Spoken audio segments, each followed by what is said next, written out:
തൊടിയിലേക്കൊന്നും ഇങ്ങനെ ഇറങ്ങാൻ നോക്കിയതാ. അപ്പോൾ അതാ മഴയുടെ പുറപ്പാട്. നേരത്തെ തന്നെ മഴ വന്നിട്ടുണ്ട്. പക്ഷേ അവിടെ വേനൽ മഴ നന്നായിട്ട് കിട്ടിയിട്ടോ നമുക്ക്. അല്ലെങ്കിൽ തൊടിയിലൊന്നും ഈ സമയത്ത് പുല്ലൊന്നും ഉണ്ടാവില്ല.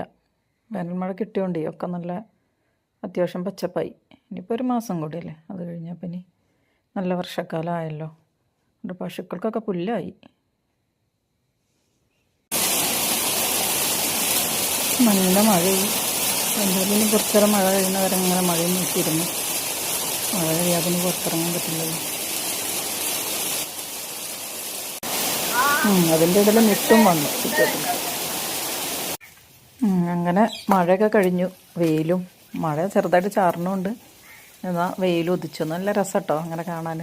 പണ്ട് നമ്മൾ കുട്ടിക്കാലത്തൊക്കെ പറയില്ലേ, കുറുക്കൻ്റെ കല്യാണം എന്നൊക്കെ പറയില്ലേ, മഴയും വെയിലൊക്കെ വരുമ്പോൾ. അല്ലെങ്കിൽ വേനൽ മഴക്കൊരു പ്രത്യേക ഭംഗിയാണ്.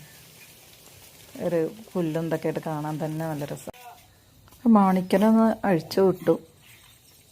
എൻ്റെ അടുത്തൊക്കെ പാൽ കുടിക്കാൻ വേണ്ടിയിട്ട് ഒന്ന് വിട്ടിട്ടുണ്ട്.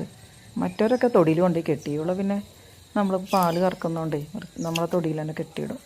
പിന്നെ പാൽ കറന്നു കഴിഞ്ഞാലും ഒന്ന് അങ്ങോട്ട് പുറത്ത് കൊണ്ടുപോകും. ഇവിടെ തന്നെ കുറച്ച് പുല്ലുണ്ടല്ലോ, ഇതൊക്കെ വേപ്പിൻ തൈ കേട്ടോ. 2 തൈ ഞാൻ വെച്ചതായിരുന്നു. പിന്നെ അതിന് ഇങ്ങനെ പടർന്നപ്പോൾ ഈ ഭാഗം മൊത്തം ഇപ്പോൾ വേപ്പിൻ തൈയാണ്. ഒക്കെ പൂവിട്ടിട്ടുണ്ട്, നിറയെ ഉണ്ട്. ഇപ്പോൾ കോഴികളെ വിടുകയാണ്. വേറെ എന്നും രാവിലെ വിട്ടിരുന്നതാണ്. ഇന്നിപ്പോൾ തൊടിയിൽ നായ്ക്കൾ കയറിയിട്ട് വിടാൻ പറ്റിയില്ല. ഞാനിപ്പോൾ ഈ കോഴികളെ ഇട്ടിട്ടതേ ആട്ടുംകൂട്ടിലാട്ടോ.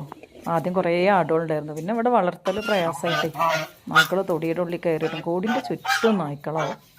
അങ്ങനെ പ്രയാസമായിട്ട് ആട് വളർത്തൽ നിർത്തി. അപ്പോൾ അതിൽ കുറച്ച് കോഴികൾ ഇട്ടിട്ടുണ്ട്. ശരിക്കും കോഴിക്കോട് മുന്നിലാണ്, അതിൽ വേറെ കുറച്ച് കോഴികൾ ഇട്ടിട്ടുണ്ട്. ഇതൊക്കെ ഒന്ന് പുറത്ത് ഇപ്പോൾ വൈകുന്നേരം അപ്പം ഒന്ന് വിടുന്നത്. വൈകുന്നേരമെങ്കിലും ഒന്ന് പുറത്ത് വിട്ടില്ലെങ്കിൽ അവർക്ക് പുല്ലൊക്കെ കഴിക്കാൻ വേണ്ടിയിട്ട് ഒന്ന് പുറത്ത് വിട്ടതാണ്. ഇനിയിപ്പം ഞാൻ അങ്ങനെ തൊടിയിൽ കൂടി ഉണ്ടാവും. ഇതുവരെ രാവിലെയൊക്കെ വെട്ടിയിരുന്നതാണ്.